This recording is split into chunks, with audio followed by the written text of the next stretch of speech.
Anyway, mga ka-MB, ayan, bonggang-bongga nga ang ating unang araw ng buwan ng September. Pero mas bongga yan dahil papabonggahin din tayo or papabonggahin din ang umaga natin ng isang Gen Z na merong nais iparating sa lahat ng ating mga viewers. Oo. Sino kaya siya? Ano kaya itong kanyang ipapamalas sa atin? Alamin sa Gen Z.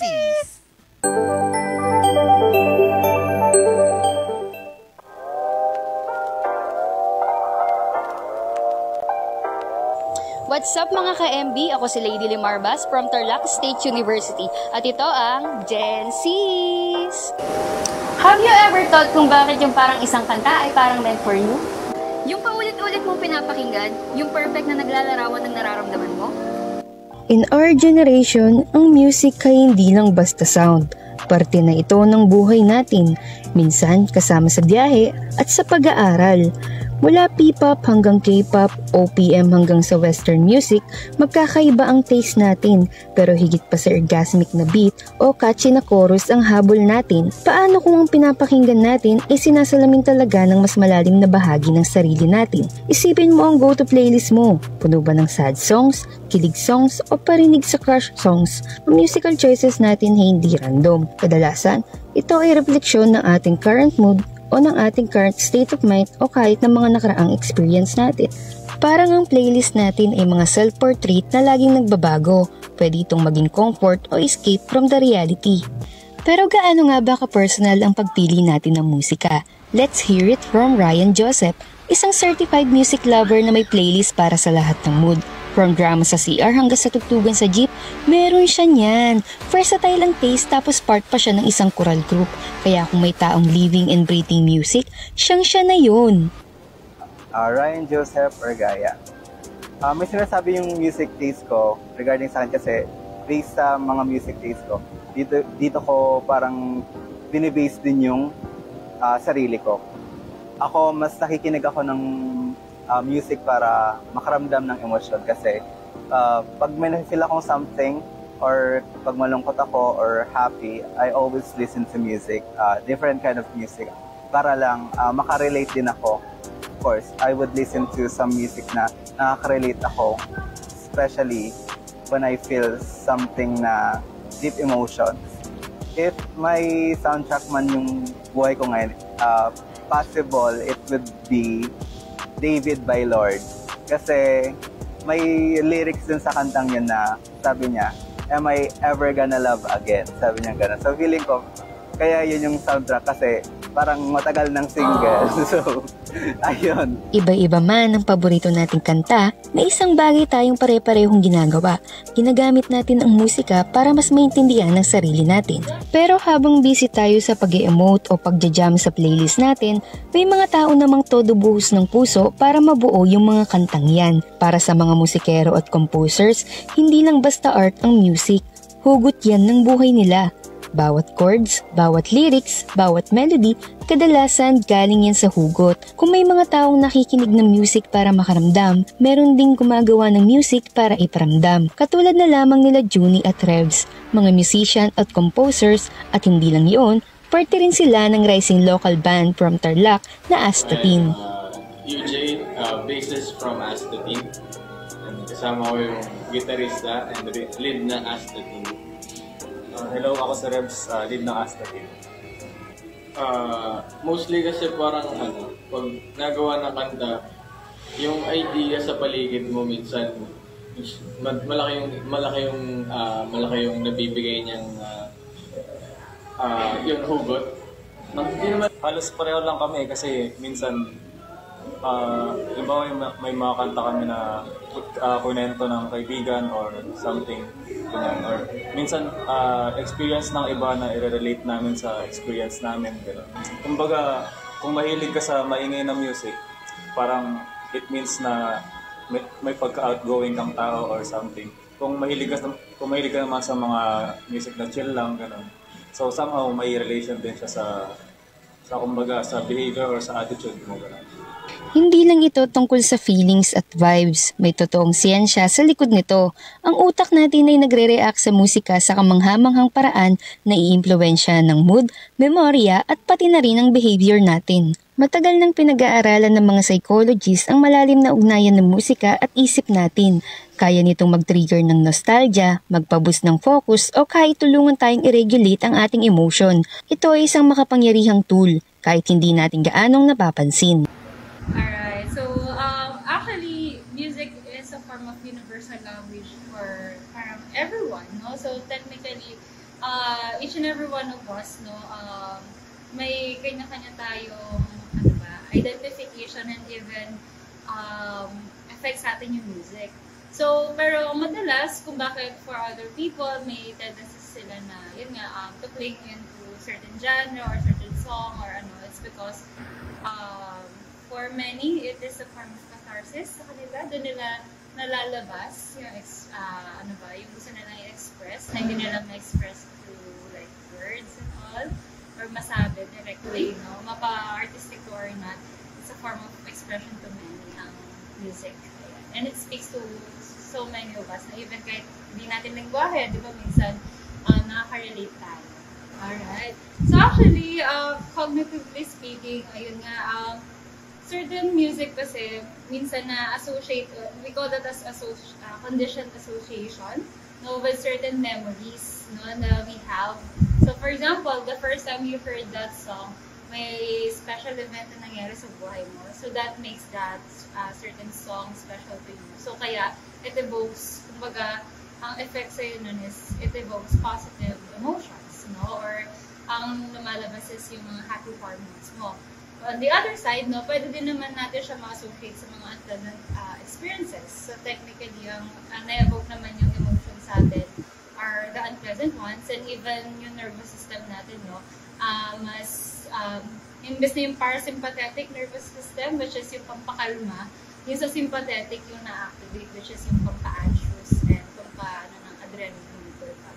So yun, so technically, ano siya, mind-body talaga yung effect niya. Alright, so as I've mentioned kanina, no, music is really, kumbaga, a form of expression to many, na kahit mismo hindi siya nagsulat ng kanta or nag-compose, so somehow, if that music or lyrics na nakapaloob sa music sticks to that person, so it becomes a reflection of the person's journey and all, so it becomes a way for them to express, no, their inner self. Kultura kasi natin na hindi tayo masyado confrontational. So kaya mahilig tayong, di ba, rinig or sa notes, gano'n, di ba? Or yun nga, gumamit ng mga different ways to express ourselves instead of directly saying what we wanna say. So yeah, so same as with music, no? So nagagamit natin siya sa form of how we express ourselves, no? And somehow, doon natin na-extend yung identity natin as well, no? Through the music that we choose to play or to listen to. So, ano nga bang vibe ng playlist mo ngayon? Puno ba yan ng fierce na anthem na parang sinasampal ang insecurities mo? O baka naman puro hugot ballads na parang may kasamang iyak sa bintana habang umuulan? Walang tama o mali. Ang musical journey natin ay kasing unique ng pagkatao natin. Ito ay isang salamin, isang kasama, at isang makapangyarihang kasangkapan para sa self-discovery.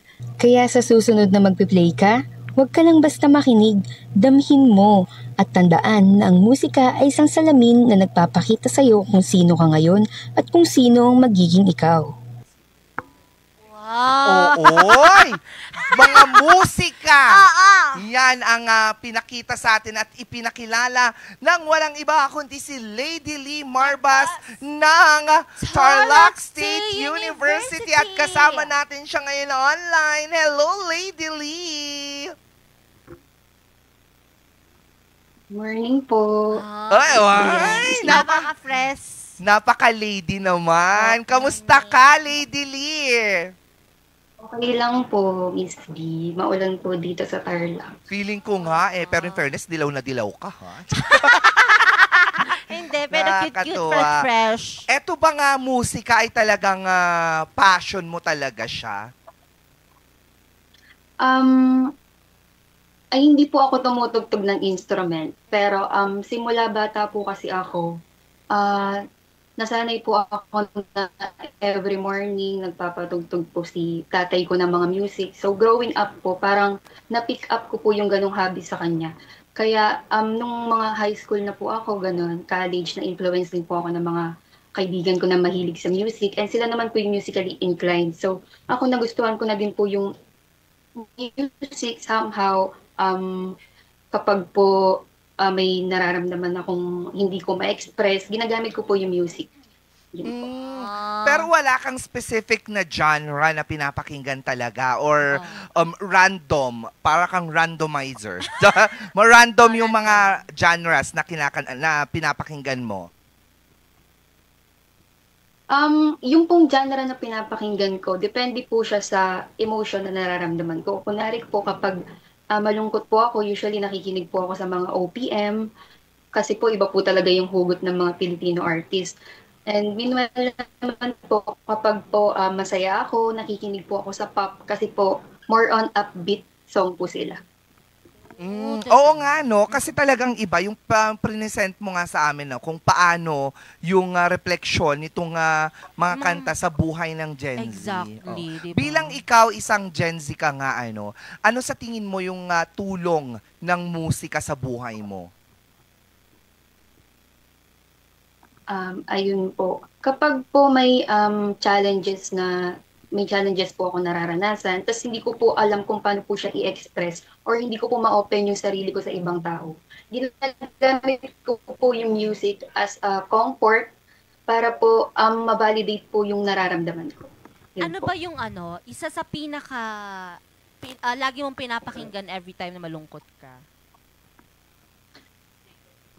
Yung pong isang song na pinapakinggan ko po is yung Pag-ibig po by Spanish Cola. Kasi po, kahit po gano'n po ako kasad, iniisip ko, kapag po naririnig ko yung song na yun, naalala ko po na kahit gano'n po kahirap yung pinagdadaanan ko ngayon, magiging okay din po ang lahat. Kasi po may lyrics po dun, sabi po niya, gumaganda ang paligid, kung bawat tao ay puno ng pag-ibig. So, nai-inspire po ako and namomotivate po ako na malalagpasan ko rin po yung pinagdadaanan.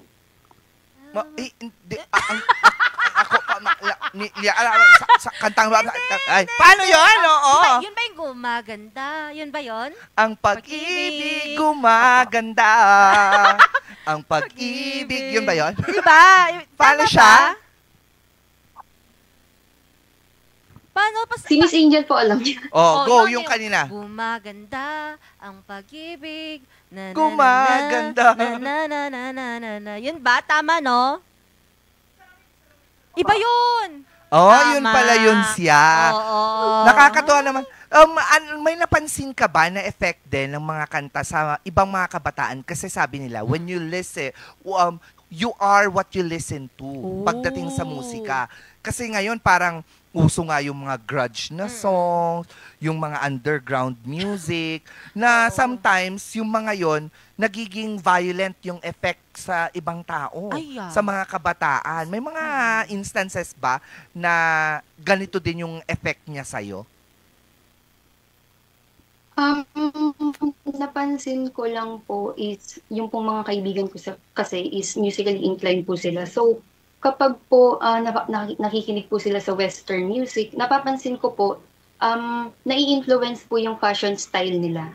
And kung yung idol po nila is, kunwari po si Sabrina Carpenter, usually po yung mga kaibigan ko, kapag nakikinig po sila kay Sabrina Carpenter, they're very, girly, ganun.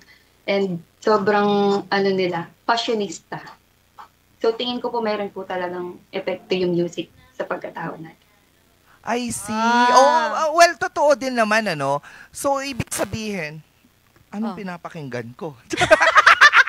Ikaw, mahilig ka din ba sa music? Mahilig ako sa music. Anong madalas mong pinapakinggan? Hindi, pero di ba, tita-tita outfit, pero ang nasa music playlist mo? Playlist ko is more on Skostakli, gano'n. Ay, mga Heb raperista. Abi. Oo, Oo. sorry, pero ganun talaga yung mga music taste ko. Well, depende rin naman. Meron yung time naman talaga na kapag gusto ko ng senti-senti kay Mariah Carey, Ay, Celine so, Dion. ako The Carpenters, yung, The Carpenters, yung mga super old. Oldies, Oo, oldies. Oo. yung super old na kanta, yung mga tipong, yung Boulevard, yung mga ganon.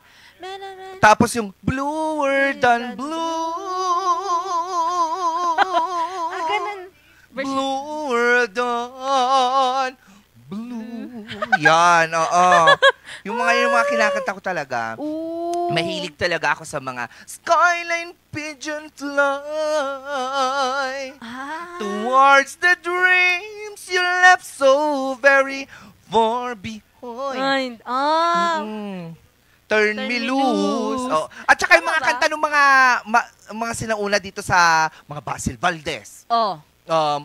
Rodel Ray Naval. Valera. Yung mga Ray Valera. Yung mga ganyang Dulce. kanta. Dulce. Masarap yun. Dolce and Gabbana. Diba? Oo, yun. Ay, patapos na yung time mo, Lady Lee.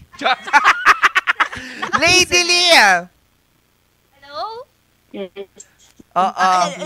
Maraming salamat. Baka may nais ka namang batiin.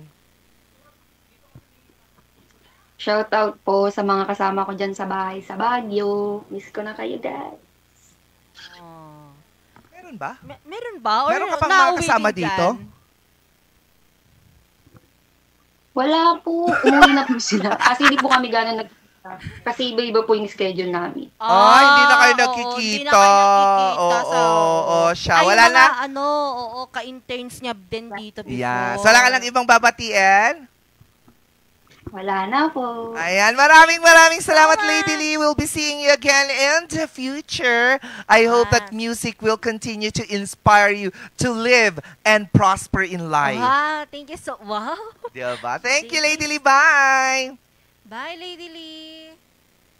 Ayan, si Lady Lee Marbas ng Tarlac State University with her Gen Zs about music and its influence to Gen Zs. Diba? Totoo yan. Sa bahay nga namin, iba-iba kami ng music taste. Kasi yung tatay ko, more on Ilocano song. Ay!